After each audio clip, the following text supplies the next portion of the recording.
요즘엔 실버타운 안 갑니다. 이 말 단순한 유행이 아닙니다. 한때는 노후의 로망이었죠. 비싼 돈 내고 들어가면 편하게 살 줄 알았어요. 하지만 지금 진짜 부자들은 그 길을 가지 않습니다. 그들은 이미 새로운 노후 주거를 선택했습니다. 비싸지만 이유가 있는 곳, 요양원보다 품격 있고 실버타운보다 자유로운 곳. 오늘은 그곳의 정체를 끝까지 함께 알아보겠습니다. 예전엔 실버타운이 인생의 목표였죠. 나중에 돈 모아서 실버타운 들어가자. 자식한테 짐 안 되고 편하게 살 수 있잖아. 이런 말들 익숙하시죠? 1990년대 후반부터 2010년대까지 실버타운은 성공한 노후의 상징이었습니다. 광고에서도 늘 행복한 노년의 모습을 보여줬어요. 골프장, 수영장, 헬스장, 도서관. 여기 들어오면 인생 2막이 시작됩니다라는 문구와 함께요. 그때만 해도 실버타운은 특별한 사람들만 갈 수 있는 곳이었어요. 경제적 여유가 있고 건강하고 자녀에게 부담 주기 싫은 어르신들. 그런 분들이 선택하는 품격 있는 노후의 상징이었죠. 하지만 막상 들어가 보면 현실은 다릅니다. 입주 보증금 수천만 원, 월 생활비 200만 원에서 300만 원. 어떤 곳은 1억 원 이상의 보증금에 월 400만 원이 넘는 곳도 있어요. 그 정도 돈이면 호텔에서 살겠네? 라고 생각하실 수 있지만 실상은 호텔과는 거리가 멉니다. 그런데 문제는 돈이 아닙니다. 비싼데 불편하고 편리한데 외롭다는 거예요. 실제로 실버타운에 입소했던 한 70대 여성분은 이렇게 말했습니다. 처음엔 좋았어요. 밥 차려주고 청소해주고.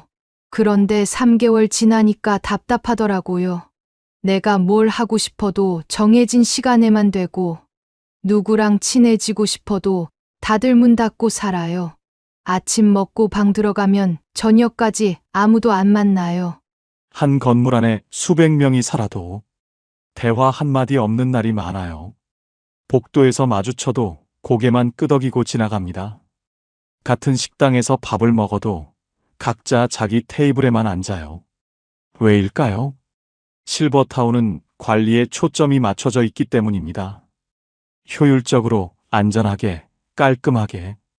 하지만 그 안에 사람 사는 냄새는 없어요.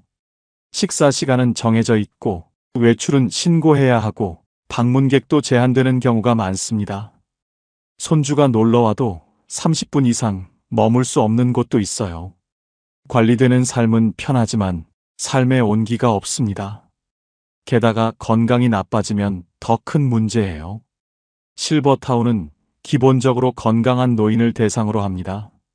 치매가 오거나 거동이 불편해지면 결국 요양병원이나 요양원으로 옮겨야 해요. 그럼 여기서 지불한 보증금은요? 다시 구해야 하는 거예요? 네, 맞습니다. 실버타운은 건강할 때만 머무를 수 있는 곳이에요.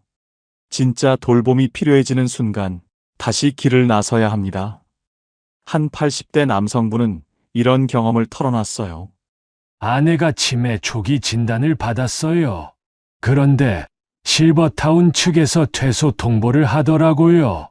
다른 입주민들에게 피해가 간다면서요. 우리 부부가 10년을 살았는데 하루아침에 쫓겨난 기분이었어요. 이런 현실을 알게 된 사람들은 더 이상 실버타운을 꿈꾸지 않습니다. 차라리 집에 있다가 정말 필요할 때 요양원 가는 게 낫지 않나? 아니면 아예 처음부터 돌봄까지 가능한 곳을 찾아야 하나? 실제로 최근 몇 년 사이 실버타운 평균 입주율은 눈에 띄게 낮아졌습니다. 한때 대부분 만실에 가까웠지만 최근에는 공실이 늘었다는 현장 얘기가 이어지고 있어요. 반면 문의는 여전히 많습니다. 그런데 사람들이 묻는 질문이 달라졌어요. 혹시 아프면 어떻게 되나요? 요양 서비스도 있나요? 치매 걸려도 계속 있을 수 있나요?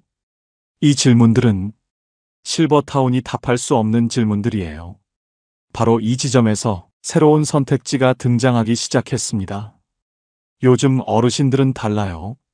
이제는 요양보다 자립을 원합니다. 1950년 60년대생, 즉 지금의 60대 70대는 이전 세대와 확실히 다릅니다. 이분들은 한국의 경제 성장을 이끈 세대예요. 스스로 결정하고 일하고 성취해온 분들이죠. 대학 진학률도 높고 해외여행도 다녀왔고 인터넷도 쓸 줄 알아요. 그래서 나이가 들었다고 해서 누군가에게 관리당하는 삶을 원하지 않아요. 돌봄은 필요하지만 내 생활은 내가 지키고 싶다. 자식에게 부담 주기 싫지만 외롭게 살긴 싫다. 도움은 받되 의존하고 싶진 않다. 이런 마음이 커지면서 새로운 형태의 노후 주거가 주목받고 있습니다. 실제로 최근 설문조사에 따르면 65세 이상 노년층의 78%가 자립적인 생활을 유지하면서도 필요시 돌봄을 받을 수 있는 주거 형태를 원한다고 답했습니다. 그리고 이들이 가장 두려워하는 건 존엄의 상실이었어요. 내가 치매 걸리면 어떡하지?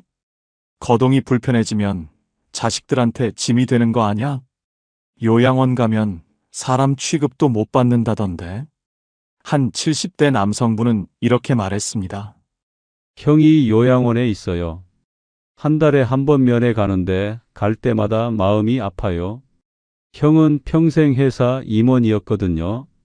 그런데 거기선 그냥 302호 환자예요. 밥 먹여주고 기저귀 갈아주고. 물론 직원들이 최선을 다하는 거 알아요. 근데 나는 저렇게 살고 싶지 않더라고요. 이런 두려움 속에서 노년층이 원하는 건 명확해졌습니다. 첫째, 독립된 공간. 나만의 방, 나만의 화장실, 나만의 시간. 단체 생활이 아니라 개인 생활이 보장되는 곳. 아침에 일어나서 커피 한 잔 마시고, TV 보고, 책 읽고, 이런 소소한 일상이 가능한 곳 말이에요. 둘째, 선택 가능한 돌봄. 아플 때, 필요할 때만 도움받고, 평소엔 내가 원하는 대로 살 수 있는 곳. 오늘은 밥 안 먹고 싶어요 라고 말할 수 있고, 오늘은 방 청소 안 해도 돼요 라고 할 수 있는 자유. 셋째, 품격 있는 환경. 요양원처럼 환자 취급받지 않고 한 사람의 어른으로서 존중받는 곳. 이름이 아니라 호칭으로 불리고 식사도 병원식이 아니라 일반 가정식처럼 나오는 곳. 넷째, 커뮤니티. 혼자 있고 싶을 땐 혼자 있을 수 있지만 외로울 땐 사람을 만날 수 있는 곳. 억지로 프로그램에 참여하지 않아도 되지만 원하면 함께할 수 있는 사람들이 있는 곳. 이 네 가지를 동시에 충족하는 곳, 과연 존재할까요? 많은 사람들이 말했습니다. 그런 곳이 있으면 얼마나 좋겠어요. 근데 현실적으로 불가능하죠. 그럼 호텔이나 다름없는데 그런 곳이 어디 있어요? 하지만 불가능하지 않았습니다. 혼자 살아도 안전하고 필요할 땐 돌봄이 연결되고 무엇보다 내 공간이 보장되는 곳. 이미 그런 곳이 만들어지고 있었고 사람들은 조용히 그러나 빠르게 그곳으로 향하고 있었습니다. 문제는 아직 아는 사람이 많지 않다는 것. 그리고 알아도 어디에 있는지 찾기 어렵다는 것. 하지만 오늘 여러분은 그 정보를 정확히 알게 될 겁니다. 그리고 이 정보는 여러분의 부모님 혹은 여러분 자신의 앞으로의 20년에서 30년을 완전히 바꿀 수 있는 정보입니다. 이런 공간이 있다고 하면 얼마나 비싸길래? 하고들 묻습니다. 맞아요. 싸지 않습니다. 월 200만 원대부터 많게는 400만 원 이상. 일반 요양원의 3배에서 4배 수준이에요. 실버타운과 비슷하거나 오히려 더 비싼 곳도 있습니다. 그런데도 대기자가 늘어나고 있습니다.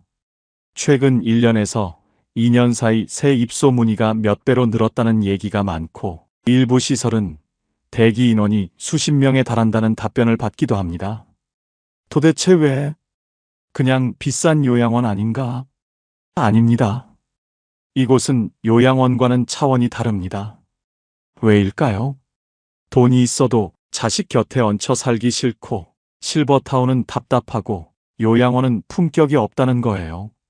한 입소자, 가족부는 이렇게 말했습니다. 어머니가 파킨슨병 진단을 받으셨어요. 집에서 모시기엔 저희 부부가 맞벌이라 힘들고 요양원은 어머니 자존심이 허락 안 하시더라고요. 실버타운도 알아봤는데 병이 있으니 안 받아주더라고요. 그러다 이곳을 알게 됐어요. 어머니가 직접 보시고 여기라면 괜찮겠다고 하셨어요. 진짜 부자들이 이곳을 선택하는 이유, 크게 세 가지입니다. 첫째, 존엄이 지켜집니다. 이곳은 사람을 환자 번호로 부르지 않아요. 김 여사님, 박 사장님처럼 존칭을 씁니다. 식사도 병원식이 아니라 일반 가정식이고, 원하면 와인 한 잔도 마실 수 있어요. 방 안에는 본인이 쓰던 가구를 가져올 수도 있고, 가족 사진을 벽에 걸 수도 있습니다. 이게 작은 차이 같지만 엄청난 차이예요. 한 80대 남성분은 이렇게 말씀하셨습니다. 평생 일하면서 모은 게 돈만은 아니거든요. 자존심도 있고 품위도 있어요. 그런데 요양원 가면 그게 다 사라져요. 여긴 달라요. 나를 한 사람으로 대해줘요. 둘째, 건강 상태가 변해도 계속 살 수 있습니다. 실버타운의 가장 큰 문제점 기억하시죠? 건강이 나빠지면 나가야 한다는 것. 하지만 이곳은 다릅니다. 처음 입소할 때는 건강했어도 시간이 지나 치매가 오거나 거동이 불편해져도 그대로 머물 수 있어요. 왜냐하면 이곳은 처음부터 돌봄을 전제로 설계된 공간이거든요. 간호사가 24시간 상주하고 요양보호사가 각 유닛을 담당합니다. 한 70대 여성분의 이야기입니다. 남편이 뇌졸중으로 쓰러졌어요. 한쪽이 마비됐죠. 그런데 여기선 재활 치료도 받고 식사 보조도 받으면서 계속 같은 방에서 지낼 수 있었어요. 저도 옆 유닛에 있으니까 매일 남편 보러 갈 수 있고요. 만약 일반 실버타운이었으면 남편은 요양병원 가고 저는 혼자 남았을 거예요. 셋째, 가족에게 죄책감을 주지 않습니다. 자식들은 부모를 모시고 싶어도 현실적으로 어려워요. 맞벌이 부부가 대부분이고 육아와 일을 병행하기도 벅찹니다. 그렇다고 부모를 요양원에 모시면 주변에서 자식이 불효한다는 소리를 듣기 쉽죠. 하지만 이곳은 다릅니다. 어머니, 좋은 곳에 계시네요. 시설 정말 깔끔하고 좋던데요? 오히려 주변에서 부러워합니다. 자식들도 떳떳하게 말할 수 있어요. 우리 엄마 유니트 케어에 계셔. 한 40대 딸의 말입니다. 처음엔 죄책감이 들었어요. 엄마를 시설에 보낸다는 게. 근데 엄마가 더 행복해 보이세요. 당신만의 공간도 있고 친구도 생기고 아플 때 바로 간호받을 수 있으니까요. 저도 매주 찾아뵀는데 엄마가 오히려 너무 자주 오지 말고 내일이나 해라고 하세요. 그래서 사람들은 묻습니다. 도대체 그곳이 어디야? 어떻게 들어가? 우리 부모님도 보낼 수 있을까? 지금부터 그 해답을 알려드리겠습니다. 그곳의 이름, 바로 유니트 케어입니다. 혹시 처음 들어보셨나요? 당연합니다. 아직 우리나라에서는 생소한 개념이거든요. 유니트 케어는 한마디로 개인 맞춤형 고급 요양주거입니다. 한 사람 혹은 부부 단위로 유닛이라 불리는 독립된 공간에서 생활하고 필요할 땐 전문 돌봄 인력이 바로 옆에 있습니다. 호텔 같은 개인실, 요양 같은 돌봄 시스템, 이 두 가지를 완벽히 결합한 신개념 노후 주거입니다. 사실 유니트 케어는 북유럽에서 시작된 개념이에요. 스웨덴, 덴마크, 네덜란드 같은 나라에서는 이미 1990년대부터 이런 형태의 요양주거가 표준이 되었습니다. 이들 나라는 노인도 한 사람의 인간으로서 존엄하게 살 권리가 있다는 철학을 바탕으로 대형 요양원 대신 소규모 유닛형 시설을 만들기 시작했어요. 그 결과는 놀라웠습니다. 입소자들의 삶의 질이 크게 향상되었고, 치매 증상도 느리게 진행되었으며, 가족들의 만족도도 월등히 높았어요. 우리나라는 2023년부터 보건복지부 주도로 유니트 케어 시범 사업을 시작했습니다. 노인 돌봄의 패러다임을 바꾸자. 시설 중심이 아니라 사람 중심으로. 이런 목표 아래 시작된 사업이에요. 그렇다면 유니트 케어는 구체적으로 어떤 곳일까요? 우선 유닛이라는 개념을 이해해야 합니다. 유닛은 독립된 거주 공간이에요. 작게는 10제곱미터에서 크게는 20제곱미터 이상. 각 유닛에는 다음과 같은 것들이 갖춰져 있습니다. 마이너스 침대와 옷장이 있는 개인 침실, 마이너스 독립된 화장실과 샤워실, 마이너스 작은 냉장고와 수납 공간, 마이너스 TV와 인터넷, 마이너스 응급 호출벨, 마이너스 온도 조절 장치. 여기까지 보면 그냥 원룸 아닌가? 라고 생각할 수 있어요. 하지만 차이는 여기서부터 시작됩니다. 각 유닛 밖에는 공용 공간이 있어요. 보통 10개에서 15개 유닛이 하나의 클러스터를 이룹니다. 이 클러스터마다 마이너스 공용 거실, 마이너스 식당, 마이너스 작은 주방, 마이너스 세탁실, 마이너스 간호 스테이션, 이 갖춰져 있어요. 그리고 가장 중요한 것, 각 클러스터마다 전담 요양보호사가 배치됩니다. 이게 일반 요양원과의 결정적 차이예요. 일반 요양원은 요양보호사 1명이 수십 명을 담당하지만 유니트 케어는 1명이 10명에서 15명만 담당합니다. 한 요양보호사의 이야기입니다. 예전 요양원에서는 1명이 30명을 봤어요. 밥 먹이고 기저귀 갈고 약 챙기기도 벅찼죠. 근데 여기선 10명만 봐요. 그러니까 한 분 한 분 이름도 외우고 좋아하는 음식도 알고 어제 기분이 어땠는지도 기억할 수 있어요. 이게 진짜 돌봄이더라고요. 또한 유니트 케어는 의료진이 상주하는 곳이 많습니다. 간호사는 24시간 대기하고 필요시 의사가 방문합니다. 물리치료사, 작업치료사, 영양사도 함께 일해요. 그래서 입소자가 갑자기 아파도 바로 대응할 수 있습니다. 한 입소자 가족의 말입니다. 아버지가 새벽에 갑자기 가슴 통증을 호소하셨대요. 간호사가 바로 달려가서 응급처치하고 119 부르고 병원까지 동행했어요. 만약 집에 혼자 계셨으면 큰일 날 뻔했죠. 이처럼 유니트 케어는 집 같은 편안함과 병원 같은 안전함을 동시에 제공하는 공간입니다. 그래서 사람들은 말합니다. 이런 곳이 진짜 노후 주거지. 유니트 케어의 가장 큰 특징은 자유로운 돌봄이에요. 실버타운과 뭐가 다를까요? 이 질문이 가장 많이 들어옵니다. 둘 다 비싸잖아요. 둘 다 개인실 있잖아요. 그럼 뭐가 달라요? 결정적인 차이, 지금부터 하나씩 알려드리겠습니다. 첫 번째 차이는 건강이 나빠져도 계속 살 수 있습니다. 실버타운의 가장 큰 문제, 기억하시죠? 건강할 때만 머물 수 있다는 것. 치매가 오면 나가야 합니다. 거동이 불편해지면 나가야 합니다.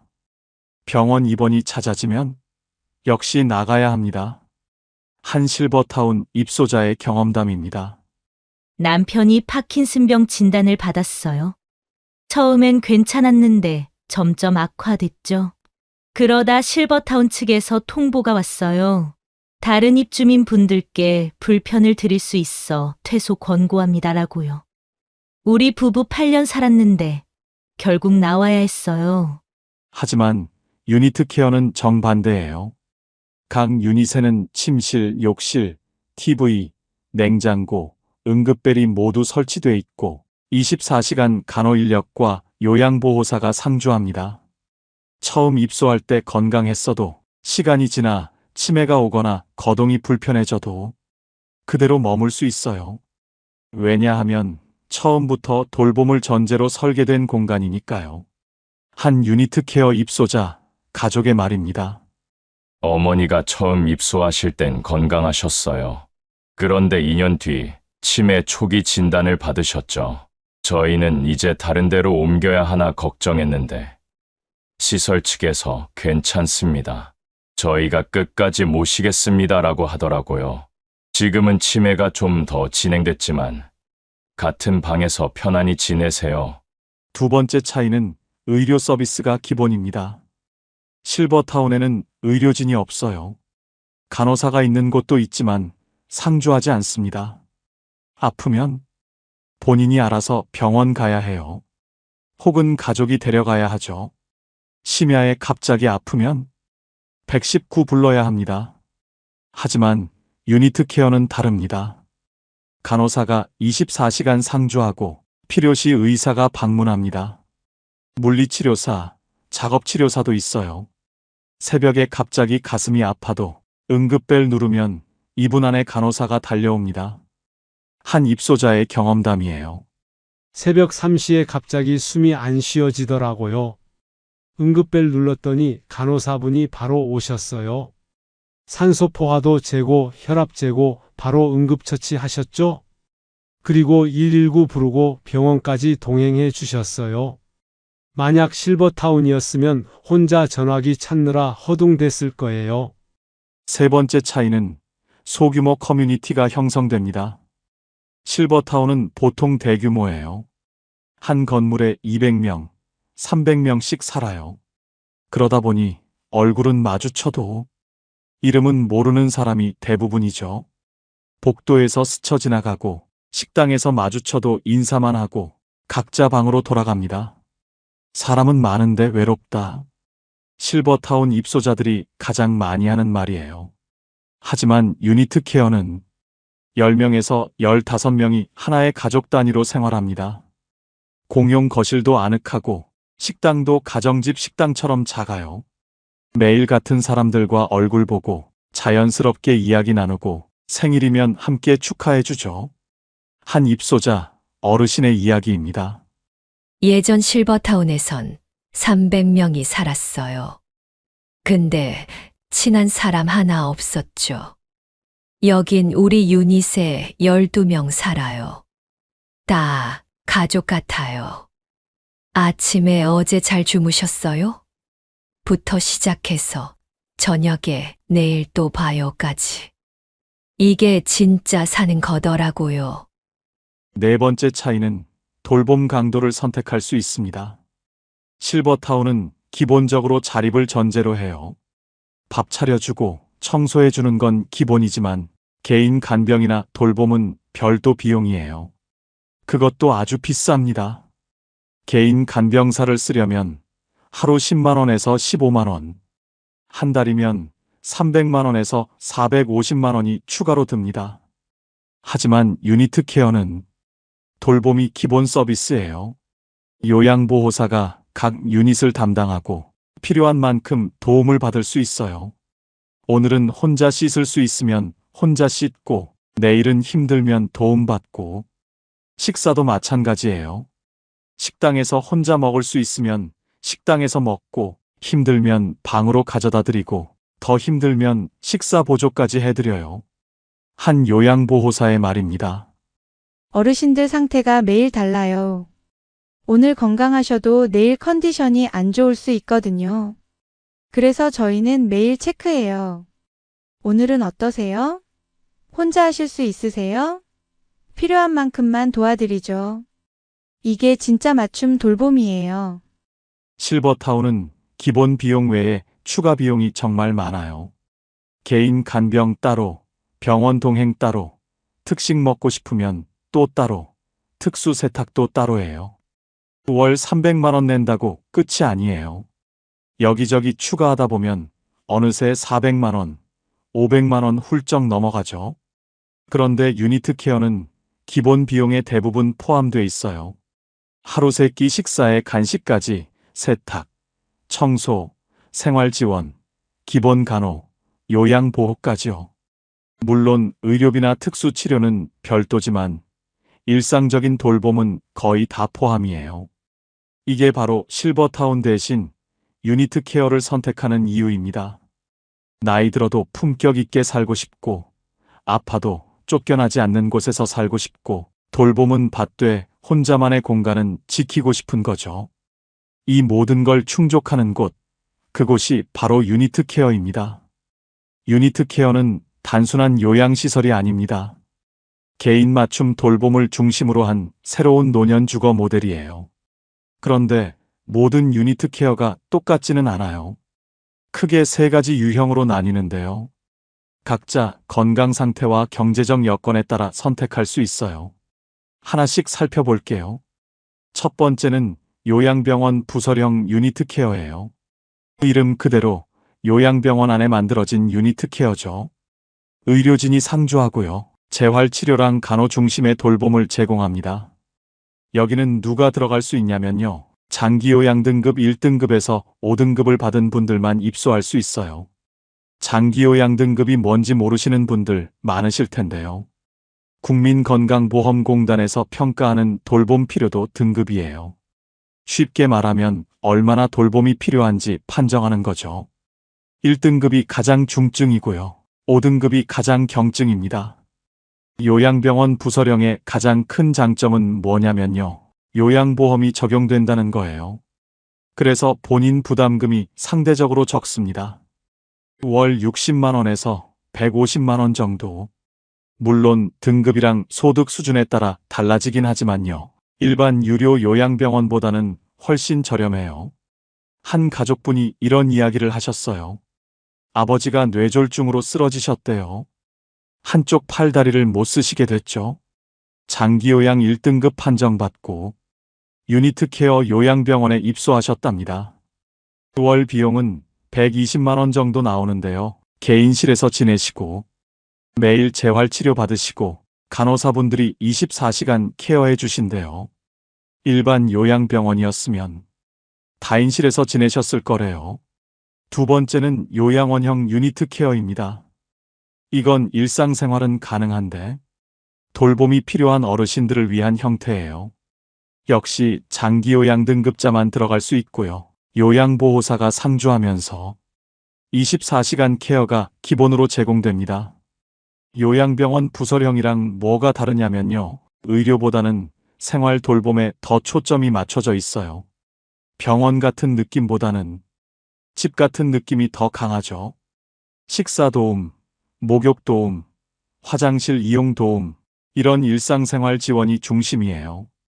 비용도 요양보험이 적용되니까 본인 부담이 크지 않아요. 월 80만 원에서 180만 원 정도인데요. 등급과 시설에 따라 차이가 있어요. 일반 요양원과 비슷한 수준이지만 환경은 훨씬 좋죠. 한 입소자분 이야기를 들어보니까요. 어머니가 치매 진단을 받으셨대요. 집에서 모시기엔 24시간 돌봄이 필요해서 어려웠고요. 그래서 유니트 케어 요양원에 모셨는데 다인실이 아니라 개인 공간에서 지내시니까 훨씬 안정적이시래요. 같은 유닛에 사시는 분들이랑도 친해지셔서 가족처럼 지내신답니다. 세 번째가 바로 자립형 고급 주거형 유니트 케어예요. 이게 최근에 진짜 부자들이 몰리는 곳으로 주목받고 있는 형태예요. 앞에 2가지랑 결정적으로 다른 점이 있어요. 요양 등급이 없는 건강한 노년층도 입소할 수 있다는 거죠. 쉽게 말하면요. 아직 건강한데 미리 들어가서 사는 거예요. 호텔식 생활과 전문 돌봄을 동시에 누릴 수 있고요. 나중에 건강이 나빠져도 계속 그곳에서 살 수 있어요. 그런데 이 자립형은 전액 자비 부담이에요. 요양보험 적용이 안 돼요. 그래서 비용이 확 올라가죠. 1인실은 월 170만 원에서 300만 원대, 부부실은 250만 원에서 400만 원 이상입니다. 여기엔 뭐가 포함되냐면요. 식사, 세탁, 청소, 간식, 생활지원 서비스가 다 포함돼요. 의료랑 간병은 필요할 때 별도로 청구되고요. 그러니까 한 달 총 비용은 평균 250만 원에서 400만 원 이상 보시면 돼요. 와, 진짜 비싸네요. 네, 맞아요. 비쌉니다. 실버타운이랑 비슷하거나 더 비싼 수준이에요.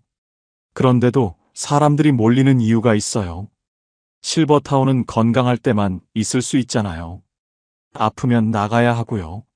그런데 여기는 한번 들어가면 건강이 나빠져도 계속 있을 수 있어요. 요양보호사가 상주하니까 돌봄도 받을 수 있고요. 간호사도 24시간 있으니까 응급 상황에도 바로 대응할 수 있고요. 한 70대 부부분 사례를 말씀드릴게요. 부부가 함께 자립형 유니트 케어에 입소하셨대요. 월 비용은 350만 원 정도 나온답니다. 비싸긴 한데요. 두 분 다 건강하실 때 미리 들어가신 거예요. 지금은 편하게 지내시다가 나중에 누가 먼저 아파도 같은 곳에서 계속 함께 있을 수 있으니까 안심이 되신대요. 자녀분이 이런 말씀을 하시더라고요. 부모님 두 분 모시려면 집에서는 도저히 불가능하고요. 그렇다고 따로 떨어뜨려 놓을 수는 없잖아요. 실버타운은 나중에 건강 나빠지면 나가야 하니까 불안하고요. 그래서 처음부터 돌봄까지 가능한 이곳을 선택했어요. 비용은 부담되지만 마음의 평화를 얻었어요. 이게 바로 돈이 있어도 실버타운 대신 유니트 케어를 선택하는 이유입니다. 비싸지만 그만큼의 품격과 관리가 따라오고요. 무엇보다 끝까지 그곳에서 살 수 있다는 안정감. 이게 가장 큰 매력이에요. 자, 이제 가장 중요한 질문이죠. 그래서 유니트 케어가 도대체 어디에 있어요? 우리 부모님도 보낼 수 있나요? 지금 들으실 내용은 2025년 10월 기준 보건복지부 공식 자료를 바탕으로 정리한 현황입니다. 정확한 정보니까 잘 들어주세요. 현재 보건복지부의 공식 유니트 케어 시범 사업은 전국 7개 시설에서 총 11개 유니트가 운영 중입니다. 뭐야, 겨우 11개밖에 안 돼요? 네, 맞아요. 아직 많지 않아요. 그중 경기도가 4개소로 가장 많고요. 그 외에 전북, 전남, 충남 지역에서도 1차 시범 사업이 진행 중입니다. 이 시설들은 모두 노인요양병원이나 요양원 부설 형태로 운영되고 있으며 2024년 7월부터 실제 입소가 이루어지고 있어요. 그러니까 지금 시점에서 실제로 사람들이 살고 있는 곳이에요. 한 입소자 가족분 이야기를 들어봤어요. 작년 여름에 경기도에 있는 유니트 케어 시설의 어머니를 모셨어요. 처음엔 반신반의했는데 가보니까 정말 달랐어요. 개인실도 깔끔하고 간호사분들도 친절하시고 무엇보다 어머니가 편안해 하시더라고요. 그런데 중요한 소식이 하나 더 있어요. 2025년 7월부터는 2차 유니트 케어 시범 사업이 시작될 예정이에요. 약 20개 유니트가 새로 선정되어 현재보다 2배 가까이 늘어날 계획입니다. 그럼 지금 신청하면 되나요? 잠깐만요. 여기서 주의하셔야 할 게 있어요. 지금 시점인 10월 기준으로는 2차 시설이 아직 본격 운영되진 않았고요. 선정 및 준비 단계에 있습니다. 즉, 현재는 1차 시범 사업 11개 유니트가 운영 중이고 내년부터는 본격적으로 전국 확대가 이루어질 예정이에요. 그럼 우리 지역에는 없는데 어떡하죠? 이게 지금 많은 분들이 겪는 어려움이에요. 서울에는 아직 공식 시범 사업 시설이 없고요. 부산, 대구, 인천 같은 대도시에도 없어요. 그래서 경기도나 다른 지역으로 알아보시는 분들이 많습니다. 한 서울 거주자분은 이렇게 말씀하셨어요. 서울에 살지만 부모님은 경기도 유니트 케어에 계세요. 처음엔 멀어서 걱정했는데 1시간이면 가니까 괜찮더라고요. 주말마다 찾아뵙고 평일엔 영상통화로 얼굴 봐요. 멀어도 좋은 환경에 계시는 게 마음이 편해요. 그리고 또 하나 알아두셔야 할 게 있어요. 공식 시범 사업 외에도 민간에서 운영하는 유니트 케어형 시설들이 조금씩 생기고 있어요. 이런 곳들은 보건복지부 시범사업은 아니지만 유니트 케어 개념을 도입해서 운영하는 곳들이에요. 당연히 전액 자비 부담이고요. 비용도 더 비싼 편이에요. 하지만 선택지가 많지 않으니까 이런 곳들도 알아보시는 분들이 계세요.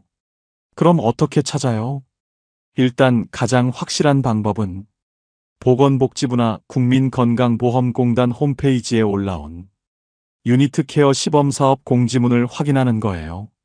거기엔 참여기관 이름과 주소, 연락처가 전부 공개되어 있습니다.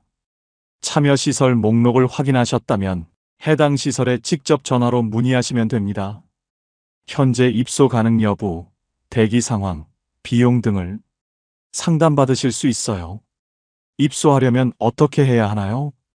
일단 장기요양 등급이 필요한 곳은 먼저 등급 신청을 하셔야 해요. 국민건강보험공단에 장기요양 인정 신청을 하시면 직원이 방문해서 평가를 해요. 그리고 등급이 나오면 해당 시설에 직접 연락해서 입소 가능 여부를 문의하시면 됩니다. 자립형 고급 주거형은 등급 없이도 입소 가능하지만 이건 전액 자비라서 비용 부담이 크죠. 그리고 솔직히 말씀드리면요. 지금은 시설 자체가 많지 않아서 입소가 쉽지 않을 수 있어요. 각 시설마다 상황이 다르니까 직접 문의해 보시는 게 가장 확실합니다. 이제 유니트 케어는 요양의 개념을 넘어 노년의 자립과 품격을 함께 담는 새로운 노후 주거 모델로 자리 잡고 있습니다. 아직은 시작 단계예요. 시설도 많지 않고 알려지지도 않았죠. 하지만 빠르게 확대되고 있어요. 내년이면 20개 유니트가 더 생기고 그 다음 해면 더 많이 생길 거예요.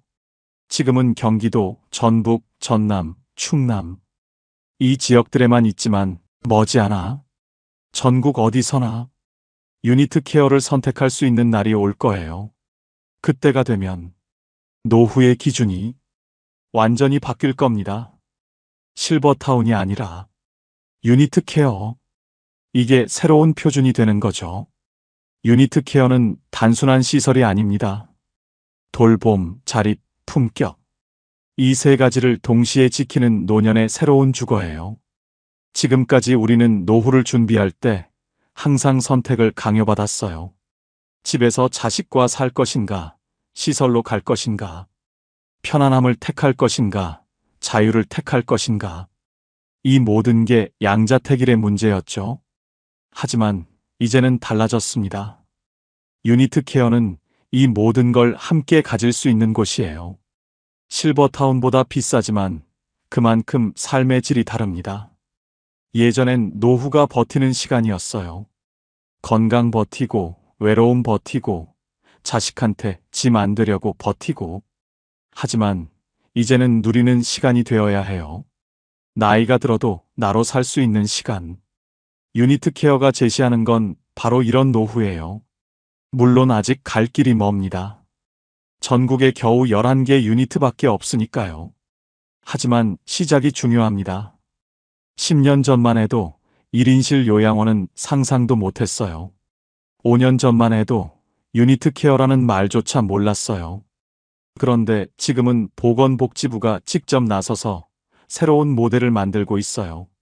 시범 사업이 성공하면 더 많은 시설이 생길 거예요. 5년 후, 10년 후에는 유니트 케어가 요양시설의 표준이 될 수도 있어요. 유니트 케어는 가족 관계도 바꿔놓습니다. 의무가 아니라 사랑으로, 짐이 아니라 존중으로. 부모님은 편안하게 지내시고 자녀는 죄책감 없이 찾아뵐 수 있고, 이게 모두가 행복한 새로운 노후의 모습이에요. 결국 선택의 문제예요. 어떤 노후를 원하느냐, 어떤 삶을 살고 싶으냐. 유니트 케어는 그 선택지 중 하나를 제시합니다. 완벽하진 않지만 가장 진보적인 선택지. 아직 부족하지만 계속 발전하고 있는 선택지. 그리고 머지않아 우리 모두가 선택할 수 있는 표준이 될 선택지. 요즘엔 실버타운 안 갑니다. 진짜 부자들이 몰리는 이유, 이제 아시겠죠?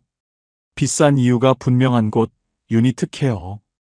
돌봄이 필요해도 품격은 포기하지 않는 삶. 나이가 들어도 나로 살 수 있는 삶. 그게 바로 새로운 노후의 기준입니다. 유니트 케어가 모든 문제의 해답은 아닙니다. 비용도 부담스럽고 시설도 아직 많지 않고 지역도 제한적이죠. 하지만 분명한 건 이게 올바른 방향이라는 거예요. 10년 후, 20년 후, 우리가 나이 들었을 때는 지금보다 훨씬 더 많은 선택지가 있을 겁니다. 그리고 그 선택지 중 하나는 분명 유니트 케어일 거예요. 오늘 이 영상이 여러분의 선택에 조금이라도 도움이 되었길 바랍니다. 부모님을 위해서든 본인을 위해서든 미리 알아두는 것만으로도 충분히 가치가 있으니까요. 새로운 노후, 이제 선택할 수 있습니다. 오늘 영상이 도움이 되셨다면 좋아요와 구독 부탁드립니다. 여러분의 노후가 품격 있고 행복하기를 바랍니다. 감사합니다. 통장을 열어봤습니다. 6,247만 원. 3년 전만 해도 1억 3천이었는데 이제 절반도 남지 않았습니다. 여보, 우리 뭘 잘못한 거야? 연금도 나오고 집도 있는데 왜 우린 점점 가난해지고 있을까요? 퇴직 후의 삶은 생각보다 훨씬 빠르게 변했습니다. 돈보다 마음이 먼저 무너졌고 그제서야 깨달았습니다. 문제는 돈이 아니라 습관과 태도였다는 걸. 오늘은 그 이유와 우리 부부가 다시 일어선 방법을 이야기하려 합니다. 퇴직 후 첫날 아침 알람이 울리지 않는다는 게 이렇게 낯설 줄 몰랐습니다. 30년 넘게 같은 시간에 깨어나던 몸이 이상하게 허전했습니다. 늘 입던 작업복 대신 편한 트레이닝복을 입고 거실에 앉았습니다. 커피를 내리며 창밖을 보니 봄볕이 참 따뜻했습니다. 이제 좀 쉬어야지. 그날만큼은 세상을 다 가진 기분이었습니다. 누가 뭐래도 이건 내 인생의 보상이라 생각했죠. 퇴직금 1억 3천만 원. 평생 몸으로 벌어온 결과물이라. 그 숫자만 봐도 마음이 든든했습니다. 은행 직원이 이 정도면 여유롭게 지내시겠어요. 하던 말이 그땐 참 달콤하게 들렸습니다. 국민연금도 곧 나오고 아내 정임이와 전국 여행도 다닐 거라며 들뜬 마음으로 계획표까지 그렸습니다. 그런데 그 행복은 생각보다 오래가지 않았습니다. 처음 1년은 정말 괜찮았습니다. 이 정도는 괜찮겠지 하며 친구들과 점심도 먹고 손주에게 용돈도 주고 명절엔 선물도 넉넉히 보냈습니다. 현장에서 그렇게 고생했는데 이 정도 여유는 누려도 된다고 생각했습니다. 그런데 이상했습니다. 통장 잔액이 눈에 띄게 줄어들고 있었습니다. 계산기를 꺼내 몇 번을 눌러봤지만 답은 하나였습니다. 이 속도로 쓰면 몇 년 못 간다. 퇴직금 1억 3천, 3년이 지나니 절반이 사라졌습니다. 연금은 월 90만 원, 생활비는 매달 150만 원이 넘었습니다. 모자라는 돈은 결국 퇴직금에서 꺼내 썼습니다. 처음엔 지금만 잠깐이야. 이러다 안정되면 괜찮겠지. 그렇게 위안했지만 그 잠깐이 3년을 채우고 통장 잔액은 6,247만 원만 남았습니다. 숫자를 보는 순간 숨이 막혔습니다. 이럴 리가 없는데. 손끝이 떨렸습니다. 어디서부터 잘못된 걸까? 특별히 낭비한 것도 없는데 돈이 사라지는 속도가 너무 빨랐습니다. 밤마다 계산기를 두드리며 머릿속이 복잡해졌습니다. 전기세, 관리비, 통신비, 보험료, 병원비, 경조사비, 손주 용돈, 외식비. 하나하나 보면 큰 돈이 아닌데 합치면 한 달에 150이 훌쩍 넘었습니다. 퇴직 전에는 몰랐습니다. 월급이 꼬박꼬박 들어오니 자동이체로 빠져나가도 별 신경을 안 썼습니다. 그게 습관이었죠. 그 습관이 퇴직 후에도 그대로 남아 있었습니다. 그러다 문득 이런 생각이 들었습니다. 이러다 진짜 가난해지는 거 아닌가? 밤에 누워 천장을 보는데 가슴이 쿵쾅거렸습니다. 자다가 깨서 냉장고 앞에 앉아 전기세 고지서를 한참 들여다봤습니다. 내가 이렇게 사치한 사람인가? 그게 아니었습니다. 단지 나는 계획 없이 쓰는 사람이 되어 있었습니다. 퇴직 전엔 돈이 모이는 시절이었습니다. 매달 들어오니까 쓴다는 개념보다 남는 게 얼마냐가 중요했죠. 하지만 퇴직 후엔 돈이 빠져나가는 시절로 바뀌었습니다. 그리고 나는 그 변화를 너무 늦게 깨달았습니다. 친구들은 다들 골프 치러 다니고 퇴직 후 동호회에 들어가 여행 사진을 SNS에 올렸습니다. 그들의 웃음이 부러우면서도 한편으론 서늘했습니다. 나만 이렇게 불안한가? 우리만 뭔가 잘못된 건가? 그때 처음으로 내가 가진 돈의 무게보다 없어질 돈의 속도가 더 무섭게 느껴졌습니다. 퇴직금은 한 번 들어오면 끝이지만 생활비는 매달 빠져나갑니다. 결국 버는 흐름이 없는 돈은 시간이 갈수록 줄어들 수밖에 없다는 걸 뒤늦게 알았습니다. 그날 밤 아내가 조용히 말했습니다. 여보, 이제 우리도 계획을 다시 세워야 하지 않을까? 그 말이 이상하게 마음에 남았습니다. 처음엔 자존심이 스쳤습니다. 무슨 계획이야, 아직 괜찮은데. 그렇게 말했지만 내 마음 한쪽이 불안하게 떨렸습니다. 다음 날 아침 커피잔을 들고 통장을 다시 열어봤습니다. 6,247만 원. 세 자리 숫자가 이렇게 차갑게 느껴진 적은 처음이었습니다. 이 돈이 다 떨어지면 그 다음은 뭘로 살아야 하지? 그 질문 하나가 머릿속을 떠나지 않았습니다.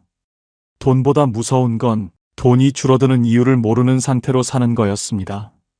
여보, 우리 뭘 잘못한 걸까? 연금도 있는데 왜 점점 가난해지는 걸까? 그 질문이 내 마음에 오래 남았습니다. 그리고 그 질문이 우리를 다시 현실로 불러냈습니다. 아직은 몰랐지만 그게 우리 인생 두 번째 전환점의 시작이었습니다. 퇴직 후 3년 저는 늘 이렇게 생각했습니다. 이 정도는 괜찮겠지. 하지만 그 괜찮겠지라는 말이 저와 아내를 천천히 가난하게 만들고 있었습니다. 처음엔 정말 사소한 것들이었습니다.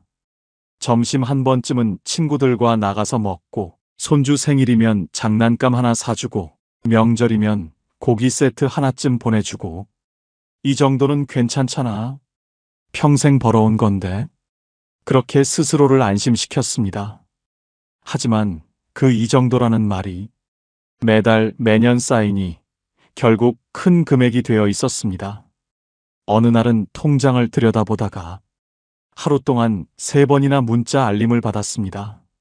하나는 카드값, 하나는 보험료, 하나는 관리비, 그리고 그 밑에 자동이체 완료라는 글씨. 그 글씨가 그날따라 유난히 차갑게 느껴졌습니다. 퇴직 전에는 이런 생각조차 하지 않았습니다. 매달 월급이 들어오니까 얼마가 빠져나가든 괜찮다고 생각했습니다. 이번 달도 고생했으니 써야지. 그게 제 방식이었습니다. 하지만 퇴직 후엔 달랐습니다. 돈은 더 이상 들어오지 않는데 나가는 건 그대로였습니다. 아니, 오히려 더 늘어났습니다. 집에 있으니 전기세가 더 나오고 시간이 많으니 외식도 잦아졌습니다. 그런데도 저는 현실을 부정했습니다. 이 정도는 괜찮겠지. 그 말을 스스로에게 되뇌며 안심하려 했습니다. 하지만 그건 안심이 아니라 도망이었습니다. 어느 날은 친구에게서 전화가 왔습니다. 야, 이번 주에 골프나 한번 치자. 순간 말이 막혔습니다. 아, 이번 주는 좀 바빠서. 사실 바쁜 일은 아무것도 없었습니다. 그냥 돈이 아까웠습니다. 전화를 끊고 한참을 멍하니 앉아 있었습니다. 서운함보다 먼저 밀려온 건 자괴감이었습니다. 나는 언제 이렇게 계산적인 사람이 됐을까? 그 생각이 마음을 무겁게 짓눌렀습니다. 퇴직금이 인생의 완성이라고 믿었지만 사실은 시작부터 잘못된 믿음이었습니다. 퇴직금은 평생 쌓아둔 돈이 아니라 앞으로 버텨야 할 시간의 예산이었습니다. 저는 그걸 너무 늦게 깨달았습니다. 그날 저녁 아내가 조심스럽게 말했습니다. 여보, 우리 생활비를 조금 줄여보면 어떨까? 그 말에 괜히 짜증이 났습니다. 당신, 내가 벌어온 돈이 얼만데? 이 정도도 못 쓰겠어? 아내는 아무 말 없이 식탁을 치웠습니다. 그 뒷모습을 보는데 괜히 미안해졌습니다. 화가 난 게 아니었습니다. 단지 두려웠던 거였습니다. 이대로 가면 정말 얼마 못 버티겠구나. 그날 밤 잠이 오지 않아 서랍에서 예전 통장을 꺼내봤습니다. 월급이 꼬박 들어오던 시절, 그 시절엔 불안이란 걸 몰랐습니다. 다음 달에도 들어오니까 그 단순한 믿음이 얼마나 큰 안전망이었는지 이제서야 알게 됐습니다. 퇴직 후에는 그 안전망이 사라집니다.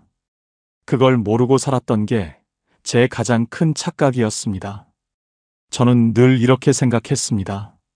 노후는 절약하면서 살면 되겠지. 하지만 절약만으로는 버틸 수 없었습니다. 돈이 나가는 흐름을 막지 못하면 아무리 아껴 써도 결국 바닥이 보였습니다. 연금이 나오면 마음이 편해질 줄 알았습니다. 하지만 매달 들어오는 90만 원은 숨만 붙어 있을 만큼의 최소한이었습니다. 그 돈으로는 기본적인 생활비도 감당이 되지 않았습니다. 결국 문제는 돈이 아니라 습관이었습니다. 벌 때처럼 쓰는 습관, 그리고 아직 괜찮겠지 하는 태도. 그게 우리를 천천히 가난하게 만들고 있었습니다. 퇴직 후에도 사람은 일할 때의 습관을 그대로 가져갑니다. 그게 문제였습니다. 그날 이후 저는 메모장을 꺼냈습니다. 하루 지출을 하나하나 적어보기 시작했습니다. 커피 한 잔, 손주 용돈, 병원비까지. 그제야 알았습니다. 돈이 사라진 게 아니라 흘러가고 있었다는 걸. 그 흐름을 바로잡지 않으면 아무리 많은 퇴직금도 결국 남지 않는다는 걸 깨달았습니다. 그게 우리가 가난해진 진짜 이유였습니다. 며칠째 통장을 들여다보며 계산기를 두드리는 게 일상이 됐습니다. 숫자는 냉정했고 답은 언제나 같았습니다. 이대로면 몇 달도 못 버틴다. 그 생각이 머릿속을 떠나지 않았습니다. 그날 저녁 밥을 먹던 중 아내가 조심스럽게 말을 꺼냈습니다. 여보, 나 일 좀 나가볼까 해. 숟가락을 들던 제 손이 멈췄습니다. 일? 무슨 일? 요즘 반찬 가게에서 사람 구한대. 하루 4시간 정도 도와주면 된대. 그거라도 하면 생활비에 좀 보탬이 되잖아. 그 말을 듣는 순간 가슴 한쪽이 무겁게 내려앉았습니다. 아내 말이 틀린 건 아닌데 이상하게 마음이 복잡했습니다. 당신 이제 좀 쉬어. 평생 고생했잖아. 그 나이에 또 일을 나가면 몸 버려. 아내는 잠시 고개를 숙였다가 조용히 말했습니다. 그럼 당신이라도 파트타임이라도 구해보면 어때? 그 말에 가슴이 철렁 내려앉았습니다. 하지만 입에서는 단호하게 말이 튀어나왔습니다. 나는 이제 좀 쉬고 싶어. 평생 일했잖아. 젊은 사람들도 일 없다고 난리인데 내가 또 뭐 하라고? 아내는 대꾸하지 않았습니다. 그 조용한 표정이 오히려 더 불편했습니다. 말은 내가 더 세게 했는데 왜 이렇게 초라한 기분이 들까 싶었습니다. 그날 밤 혼자 거실에 앉아 있었습니다. 텔레비전에서는 여행 광고가 흘러나왔습니다. 인생의 제2막, 여유로운 은퇴를 즐기세요. 그 문장을 듣는데 피식 웃음이 나왔습니다. 여유라니, 그게 다 가진 사람 얘기지. 요즘 친구들은 다들 바쁘다고 합니다. 골프 치고, 동호회 나가고, 사진 찍고 여행 다니고. 그런데 저는 달랐습니다. 놀아도 불안하고 일을 하자니 몸이 지쳤습니다. 나는 평생 일만 했는데 이 나이에도 또 일을 해야 한다고? 그 생각이 들자 괜히 서러워졌습니다. 일을 안 하는 게 게으른 게 아니라 그냥 이제는 좀 지친 거였습니다. 다음 날 아내는 반찬 가게 면접을 보러 나갔습니다. 저는 괜히 TV를 켜놓고 중얼거렸습니다. 내가 뭐 놀고 싶어서 노는 줄 아나. 하지만 제 말은 결국 변명이었습니다. 점심 무렵 아내가 돌아왔습니다. 다음 주부터 출근하래. 아침 9시부터 1시까지. 주 5일이래. 저는 무심히 물었습니다. 얼마 준대? 한 달에 한 85만 원쯤 된다고. 그래, 잘 됐네. 입으로는 그렇게 말했지만 속은 괜히 쓰라렸습니다. 그날 밤 아내는 피곤한 얼굴로 잠이 들었습니다. 저는 불을 끄고 혼잣말을 했습니다. 내가 이 나이에 또 일을 해야 하나? 이게 다 뭐라고? 눈을 감았지만 잠이 오지 않았습니다. 그동안 버텼다는 자부심, 평생 일한 피로감, 그리고 또 일해야 하나 하는 막막함이 한꺼번에 몰려왔습니다. 평생 일만 했는데 이제 좀 쉬고 싶다는 게 죄인가? 그 말이 목끝까지 올라왔지만 아무에게도 할 수 없었습니다. 결국 현실은 달라지지 않았습니다. 돈은 여전히 빠져나가고 불안은 점점 커졌습니다. 그때는 몰랐습니다. 진짜 문제는 돈이 아니라 마음을 붙잡을 자리가 사라졌다는 거였습니다. 아내가 반찬 만드는 일을 시작한 지 어느새 한 달이 넘었습니다. 아침마다 부엌에서 들려오는 칼질 소리로 하루가 시작됩니다. 기름 냄새, 간장 냄새, 지글지글 볶는 소리가 시계처럼 규칙적으로 들립니다. 여보, 나 다녀올게. 그 말이 이제는 하루의 시작이 됐습니다. 평생 제가 나가고 아내가 배웅하던 사이였는데 이젠 제가 집을 지키고 아내가 먼저 나섭니다. 무릎 아플 텐데 너무 무리하지 말고. 제가 그렇게 말하면 아내는 늘 웃습니다. 괜찮아. 점심 전에 끝나. 그 말이 이상하게 마음에 남았습니다. 아내가 나가면 집은 조용합니다. 식탁 위엔 아침에 미처 정리 못한 반찬 그릇이 남아있고 부엌엔 간장 냄새가 은은하게 남습니다. 그 냄새를 맡으며 괜히 중얼거렸습니다. 이제는 내가 이 냄새로 하루를 시작하네. 퇴직하고 처음엔 이제 좀 쉬자는 생각뿐이었습니다. 그런데 요즘은 쉬는 게 오히려 더 피곤하게 느껴집니다. 아내는 아침마다 움직이는데 나는 하루 종일 가만히 있으니까요. 가끔 TV를 켜도 내용이 귀에 들어오지 않습니다.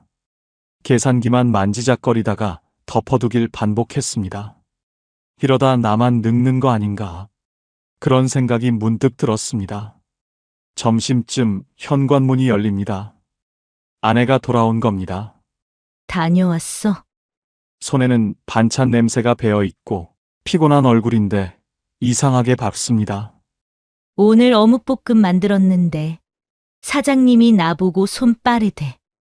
그 말을 들으면 입꼬리가 절로 올라갑니다. 그래, 잘 됐네. 짧게 그렇게 대답하면서도 속으론 묘하게 기분이 좋습니다. 식탁에 앉아 같이 점심을 먹었습니다. 아내가 만든 반찬을 먹으며 말했습니다. 이게 오늘 만든 거야? 응. 남은 재료 조금 챙겨왔어. 소박한 음식인데 이상하게 더 맛있었습니다. 예전엔 돈을 버는 게 전부라고 생각했습니다. 하지만 요즘은 아내가 일하는 그 몇 시간이 우리 삶을 다시 움직이게 만드는 시간이라는 걸 느낍니다. 퇴직 후 처음으로 집이 다시 살아있는 느낌이 들었습니다.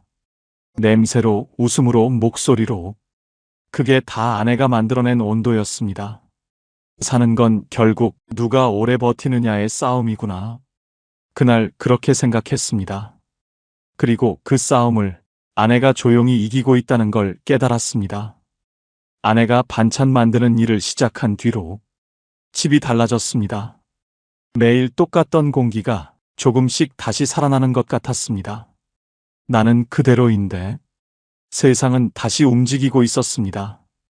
그걸 느끼는 게 조금 괴로웠습니다. 그날도 오전 내내 멍하니 앉아 있었습니다. TV에서는 연금 이야기, 노후 준비 얘기만 흘러나왔습니다. 리모컨을 내려놓으며 생각했습니다. 나도 뭐라도 해야 하는 거 아닌가. 그때 예전에 함께 일하던 반장에게 전화가 왔습니다. 형님, 요즘 뭐 하세요? 우리 현장에 사람 하나 비었어요. 무거운 일 아니고 출입관리 보조예요. 헬멧 확인하고 차량 안내 정도라 괜찮을 겁니다. 순간 망설였습니다. 몸이 아니라 마음이 문제였습니다. 이 나이에 다시 현장이라니. 그 말이 머릿속에 계속 맴돌았습니다. 그날 밤 밥을 먹다 아내에게 조심스럽게 말했습니다. 정임아, 나도 일 좀 나가볼까? 아내는 젓가락을 내려놓고 제 얼굴을 봤습니다. 그래, 여보. 힘들면 언제든 그만둬. 그냥 당신이 다시 활기차지면 좋겠어. 그 말이 이상하게 따뜻하게 들렸습니다. 다음 날 아침 먼지가 쌓여있던 작업화를 꺼냈습니다. 오래된 안전조끼를 입고 거울 앞에 섰습니다. 주름진 얼굴이 낯설지 않았습니다.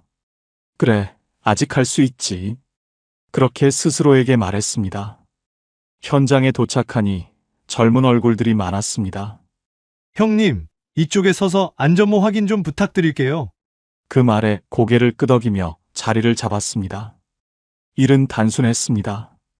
공사장 입구에서 출입하는 인원과 차량을 체크하고 안전모를 안 쓴 사람에게 조용히 알려주는 일. 크게 몸을 쓰는 일은 아니었지만 하루 종일 서 있어야 했습니다. 처음엔 괜히 쑥스러웠습니다.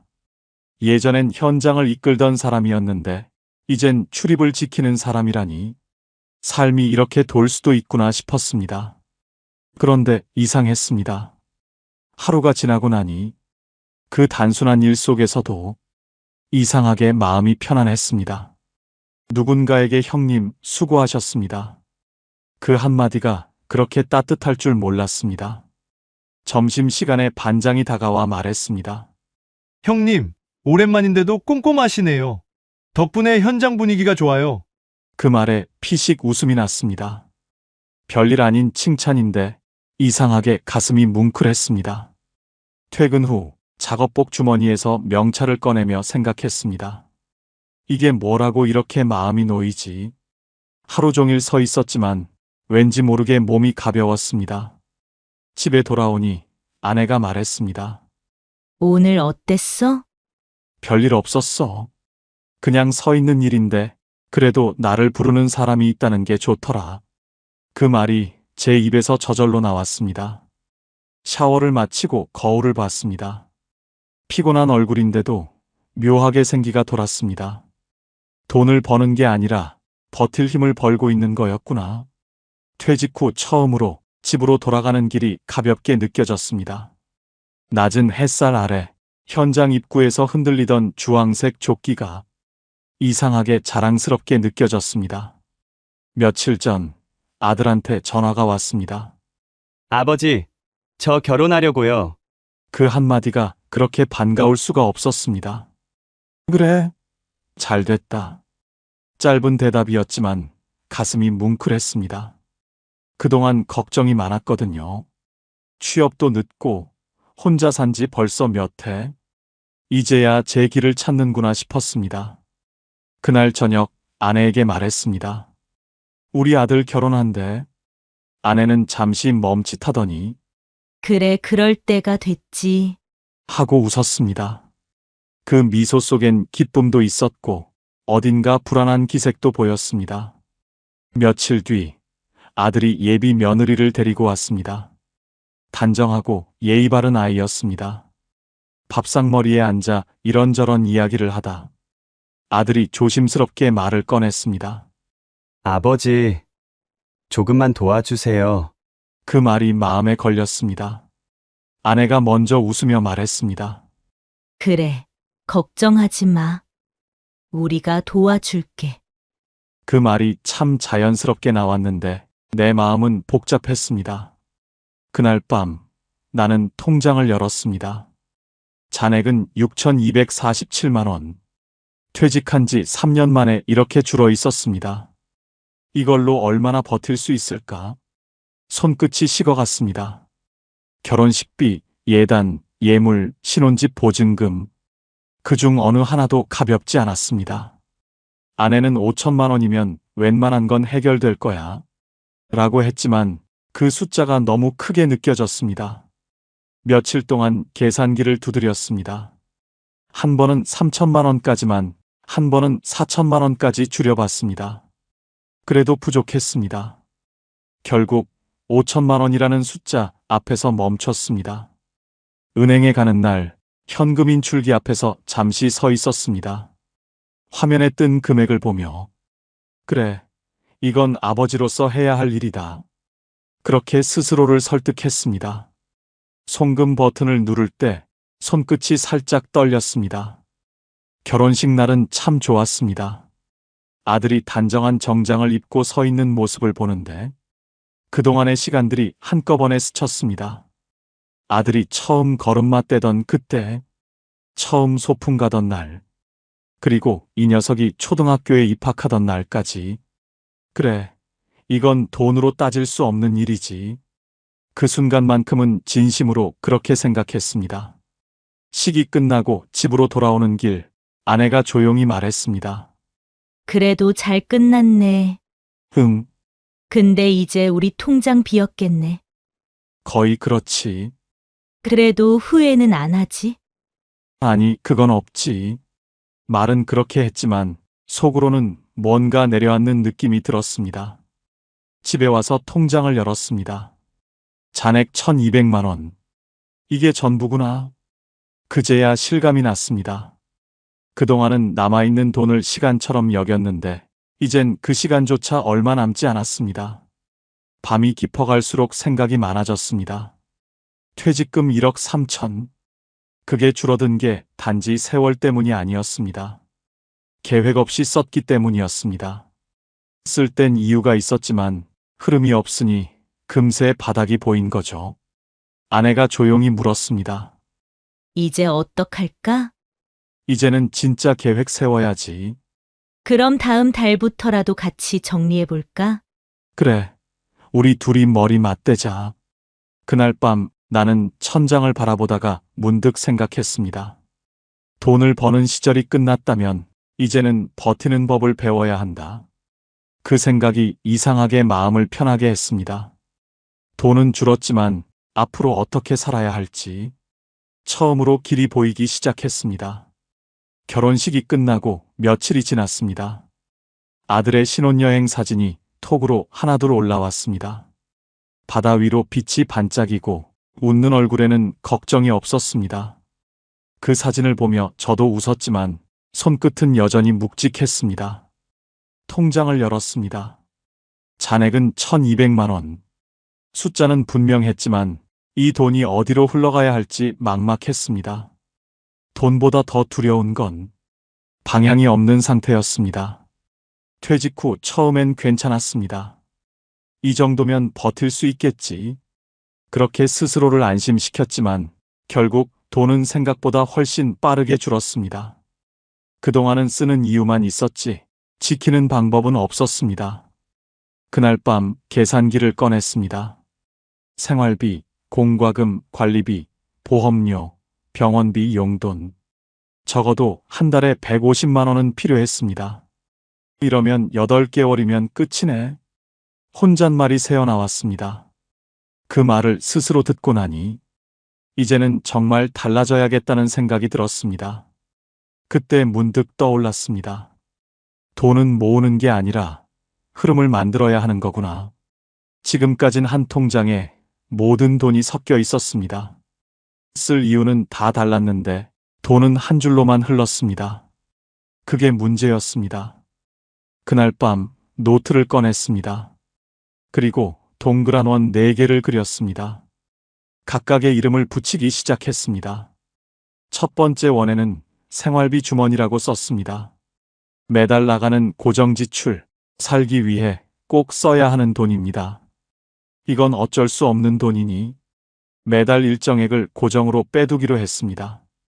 두 번째 원에는 비상주머니, 언제 닥칠지 모르는 돌발 상황을 대비하는 돈입니다. 아내가 허리를 다쳤을 때가 떠올랐습니다. 그때 그 돈이 없었다면 정말 막막했을 겁니다. 이건 절대 손대지 않는 돈으로 정했습니다. 세 번째 원에는 여유 주머니, 한 달 살림을 마치고 조금이라도 남는 돈, 혹은 작은 수입이 생기면 이곳에 넣기로 했습니다. 가끔 외식하거나 손주에게 용돈을 줄 때 눈치 보지 않고 쓸 수 있는 주머니였습니다. 마지막 네 번째 원에는 꿈 주머니. 퇴직 후엔 다 끝난 줄 알았지만 아직도 하고 싶은 게 남아 있었습니다. 작은 텃밭을 가꾸고 가끔 바람 쐬며 커피 한 잔 마실 여유. 그런 사소한 꿈을 위한 돈이었습니다. 네 개의 원을 그려놓고 보니 이상하게 마음이 정리됐습니다. 돈이 나뉘니 생각이 나뉘고 생각이 나뉘니 마음이 가벼워졌습니다. 다음 날 아침 봉투 4개를 꺼내 각각 이름을 적었습니다. 생활비, 비상, 여유, 꿈. 손끝이 단단해지는 기분이었습니다. 아내는 아무 말 없이 그중 비상 주머니 봉투를 서랍에 넣었습니다. 그걸 보며 마음이 조금 든든해졌습니다. 그날 밤 다시 통장을 열었습니다. 금액은 여전히 1,200만 원.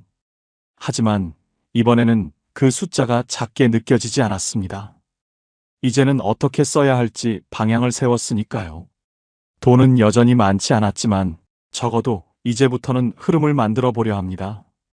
퇴직금 1억 3천에서 시작한 돈의 여정이 여기서 끝이 아니라 새로운 시작이 될 수 있기를 바라며 나는 조용히 노트를 덮었습니다. 새벽 공기가 차갑습니다. 나는 늘 그렇듯 6시 전에 집을 나섭니다. 하루를 버티는 일은 여전히 쉽지 않지만 몸이 움직이니 마음이 덜 무겁습니다. 아내는 8시 반이면 가게로 출근합니다. 9시부터 1시까지 반찬을 만들며 오늘은 멸치볶음이 금방 나갔어. 이런 말을 건넬 땐 늘 얼굴이 밝습니다. 퇴직 후 4년, 이제는 통장을 열어도 두렵지 않습니다. 연금 90만 원, 아내의 일로 85만 원, 내 일로 120만 원, 이 세 흐름이 만들어내는 월 295만 원. 큰 돈은 아니지만 그 안에서 우리는 다시 우리답게 살고 있습니다. 예전엔 돈이 줄어드는 게 두려웠지만 이젠 흐름이 있다는 것만으로도 든든합니다. 아내의 일, 내 일, 그리고 연금. 그 세 줄의 흐름이 우리의 노후를 지탱해주고 있습니다. 밤이면 노트를 펴고 그때 그려둔 4개의 원을 다시 봅니다. 생활비, 비상, 여유, 꿈. 이제는 그 안에서 삶의 균형이 자연스럽게 맞춰집니다. 아내가 말합니다. 우리 이제는 괜찮지? 나는 웃으며 대답합니다.